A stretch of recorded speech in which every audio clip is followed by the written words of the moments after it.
Hey nerds, it's Cubbie, the Stranger Things guy. Welcome to another episode of Cubbie Chats. This one is a big one because Stranger Things 5 Volume 1 has dropped.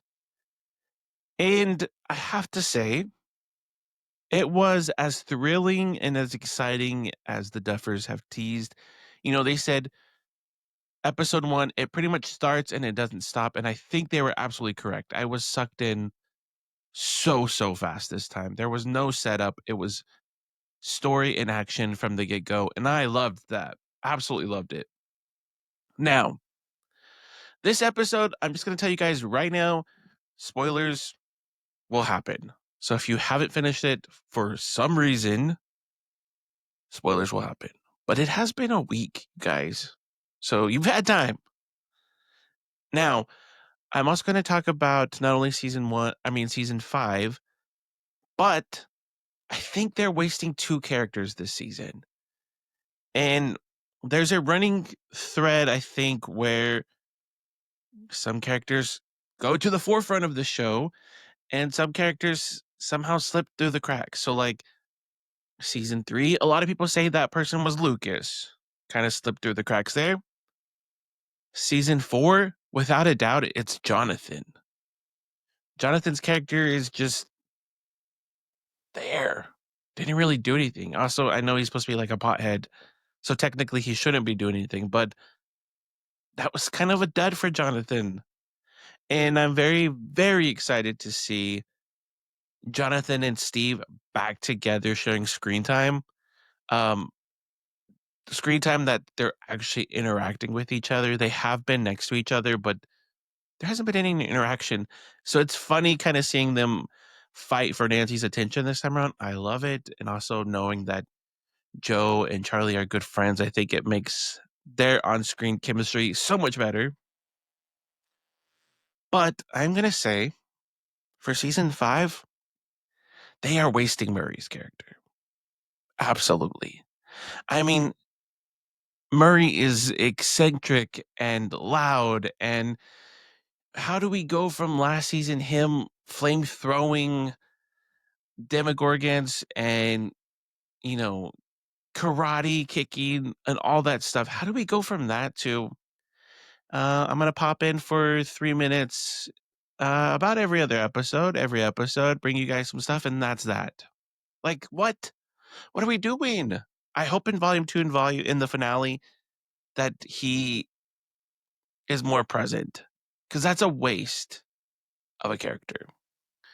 The other character I will say is, and I'm kind of on the fence about this one, but I do think that Joyce's character is also being wasted this time around. I I mean, here's where I'm conflicted, you guys, because yes, she is in front of the pack, like the barn, the Demogorgon. She's got the axe. That was the iconic thing we saw from the teaser, the trailer. So, like, yes, she's still a badass. No, I don't think we can. I don't think we have to question that. She's an absolute badass. I mean, she went toe to toe with.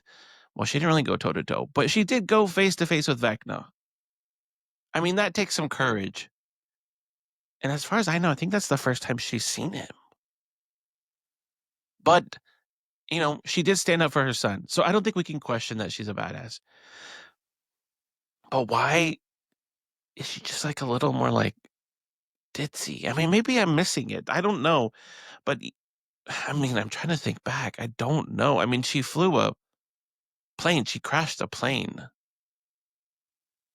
She was fighting Russians. But she just seems a little more ditzy this time around. I don't know why.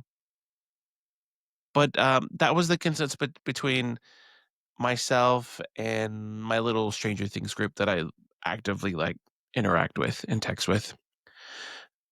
Joyce and Murray are taking the back seat this season. Now, that was the bad news because a friend said bad news first, always. Now, the good news is, and I want to get y'all's opinions on this. So if you guys, when you guys see this, please comment and tell me if you agree or disagree. The Duffers know how to write strong women.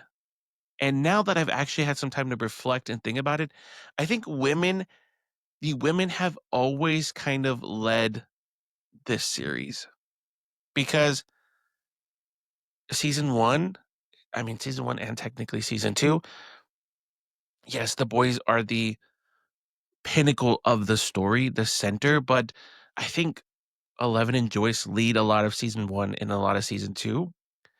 Season 3, Nancy starts coming up. Nancy and Max, they kinda take the forefront. Obviously, season 4, it's 100% 11, Nancy, and Max. Now, season 5, I was really pleasantly surprised to see this. It's Robin is taking the lead in season 5. She's kind of the I mean, it's Robin and Nancy. They're kind of at the forefront. I mean, Robin is, you know, leading the group at WSQK. Nancy is executing the plans, and they're kind of at the forefront of this season right now, which I hope fully means that they will be safe and not sacrificed. But I was really thinking about this the other day. I'm like, it's always been women at the forefront of these stories, and I'm very excited. Now, I haven't been like the biggest Robin stan, I'll say that, but I'm very excited that Robin is at the forefront here. And I think her character and what Maya is doing, the impact and the waves that Robin's character is doing for the LGBTQIA, I don't know if I don't think there's any more letters in there, but the impact that it is already having from just her little monologue is absolutely incredible. And I think that's so great to see. So I am excited that Robin is taking a very prominent front seat this season. And I will say that I think we were robbed of the Robin and Vicky storyline a little bit because they're like, yeah, we volunteered together, and it starts with a little nudging, and then it leads, and then you just kind of know. But I wanted to see that. Like, that's something that I did want to see. It's like, how did that come about? But now we just have the story here. And I guess I'm a little confused because I thought Vicky was gonna have more of a role. I mean, we still have 4 episodes, so it could happen. But I thought Vicky was gonna have more of a role too. I think we saw her twice. I mean, listen, they were ready to get it on in that hospital room too. I mean, Robin, for your first girlfriend, my God, the kinks are there. That's crazy. I mean, I guess if you know, you know, but she was like, I want to see in the hat, in just the hat. Or was it just, yeah, in like the little nurse outfit. And then Will peeping them? What the heck was that? Super funny though. That felt like a more like maybe like a no one would do type thing. That's what it came across to me. But yeah, that was a great moment. And their little conversation in the tunnels and stuff, that was really, really, really, really great. Okay, anyways, so that was my little like good news, bad news situation there. I think Murray, Joyce are kind of getting the shaft. Good news is like women are at the forefront of Stranger Things. All right, let's jump into the top 5 moments from Stranger Things 5 Volume 1. We're going to do 5 from 5. Here we go. Okay, so here we go. Erica, number 5, eat your damn pie. This was crazy. And Jake is doing such a great job as Derek. Erica,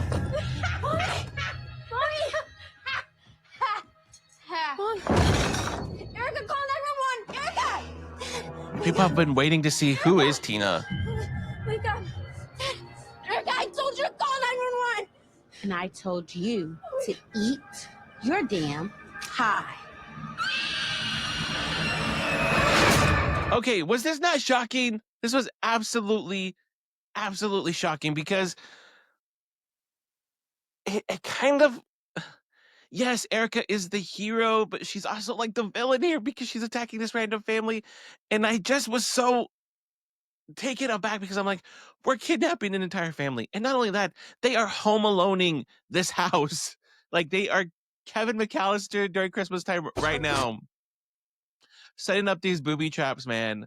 I literally got Home Alone vibes watching this. So this is number 5, Erica, and I told you to eat your damn pie. So good. Okay, number 4, it has to be Callie's return. I had been saying this. There's no way Callie doesn't come back. Like her sister is going to help them fight Vecna, right?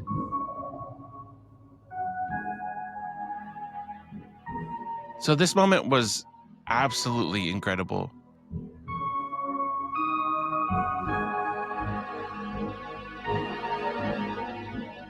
I mean, 11 seeing her and recognizing her. I didn't even recognize her, honestly.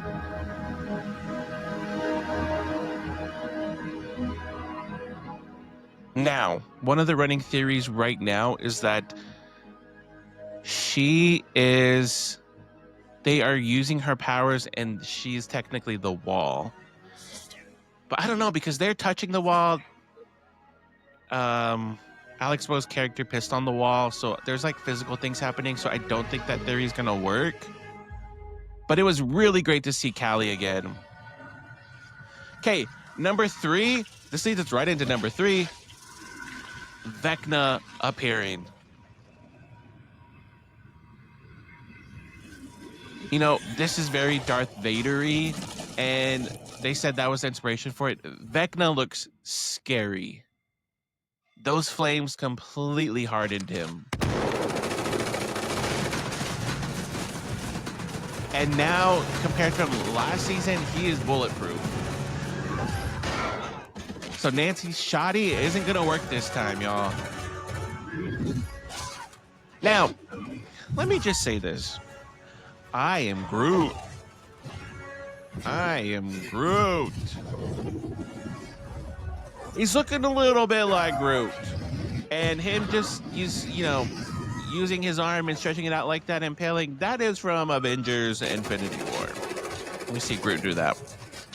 Now, that's not to take away from the fact that Vecna looks completely badass. And he's completely tearing these people up.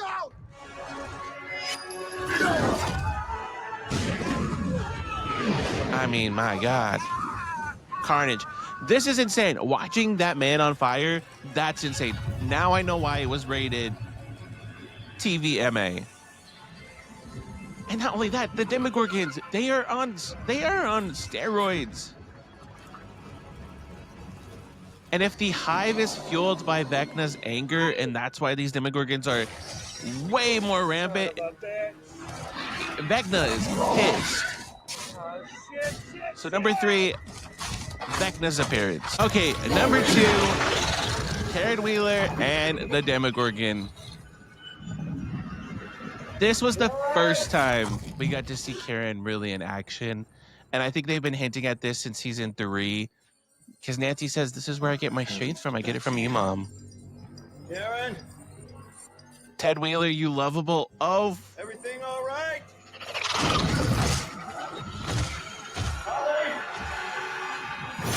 I mean, is everything all right?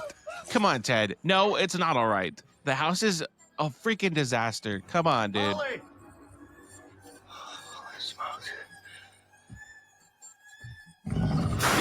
Also, we can't forget that Joe Crest, who plays Ted Wheeler.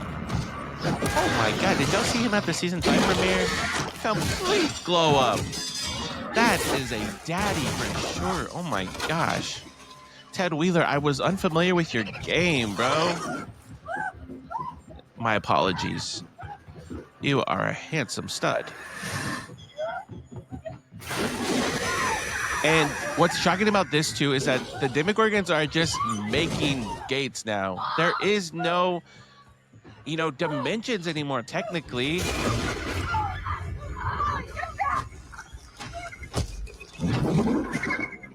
Not to mention, this is the first time that Karen has seen a Demogorgon, and she's going with her wine bottle. Stay away from my daughter. Mom, no! Why is Holly saying Mom no? Like, If your mom doesn't do something, you're a goner. I mean, you're a goner anyways, but you know. It's inside. I see it. Get ready. You guys, this is like my 4th time watching this scene, and I'm still like shocked. Nancy and that shot he made. They're attached at the hip. The moment I saw this the first time, I was like, this is not going to be good. Nancy, what's going on? Talk to me. What's happening? Nancy! Yeah, this was scary. Stay away from my daughter. This was absolutely scary. I mean, she was going in on the Demogorgon, and not only that, she knows how to throw a punch. She had to have been doing Taibo and aerobics because, like, her form was just so good. She put all her weight into it. But man, when that Demogorgon gets into her, oh my God, it just slaps the shit out of her. That's wild. And see, this is gruesome right here. Like, this is where, I've said this before, Stranger Things is like the blend of comedy, romance, horror. This is the horror part of it.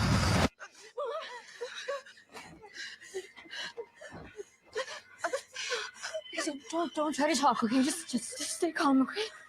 You're gonna be fine. It's gonna be So fine. good, though. You're gonna be fine. I don't know what the time jump is going to be, if there is going to be one, but this might take Karen Wheeler out. Oh my God, watch her just, oh, that's so brutal. And he still gets Holly. That's the number 2 moment, Karen versus the Demogorgon. Okay, you guys already know what number 1 is. There's no way this was not number 1. I was completely shocked watching this. Also, when they're levitating Will here, does he just like lock out his body? Like, it is so like locked out and so rigid. It feels like there's like a board behind him. Look at Vecna's nails. Oh my gosh.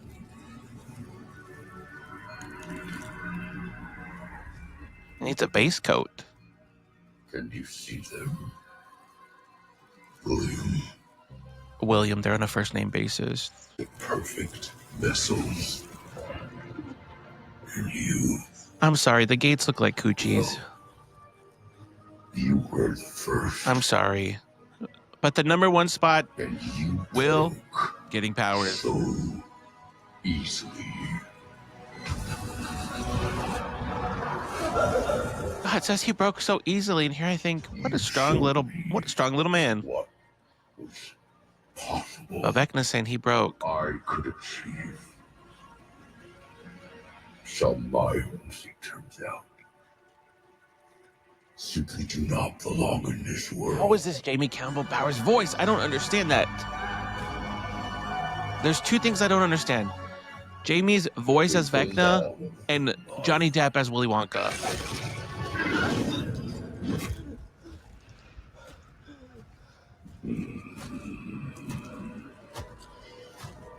Vecna is stacked. That waist is snatched. His shoulders are stacked.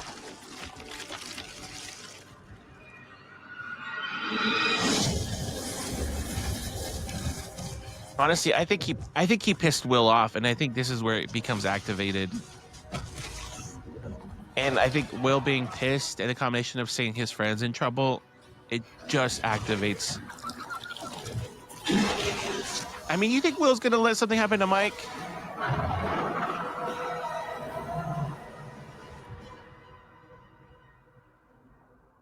That's his boo. I was looking for the answers in somebody else, but I had all the answers. Look at those lashes.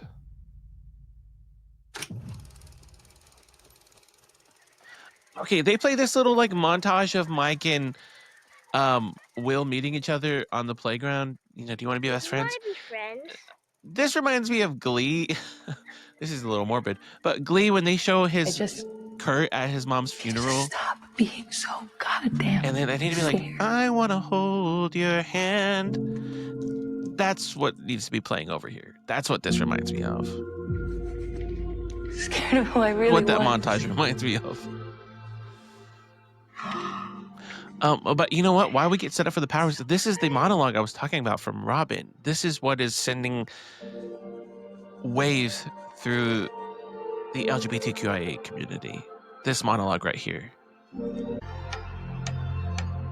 And there's a continuity error here that people have pointed out, is that Jonathan and Will are building this during the day, but in season 1 they say they stayed up all night building Castle Byers. It's like I could fly. Not that I really care. I'm not paying attention to that.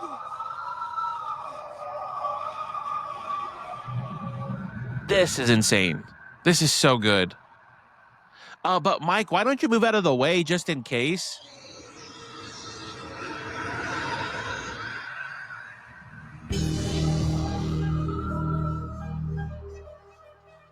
Now maybe Will having powers, maybe that gives Mike a little tingle. Maybe Byler's endgame. Who knows?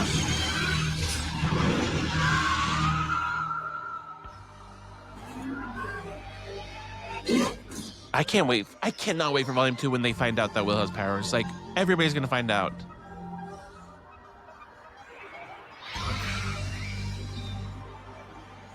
God, this was just such an insane moment, and now I wonder if Max is going to have a power because they're connected to the Upside Down in such a huge, profound way. He Vecnas them, by the way. He completely Vecnas them.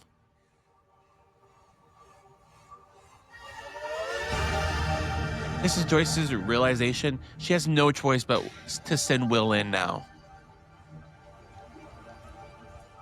And this is the moment everybody is thirsting over. Y'all are thirsting over Noah Schnapp now.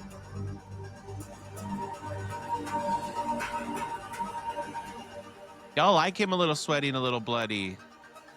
Will gets powers. That's the #1 moment. Okay, so you guys have to tell me, was there a moment I missed? Was there another moment that should have been in the top 5? I think I did a pretty good job. Gonna toot my own horn here a little bit.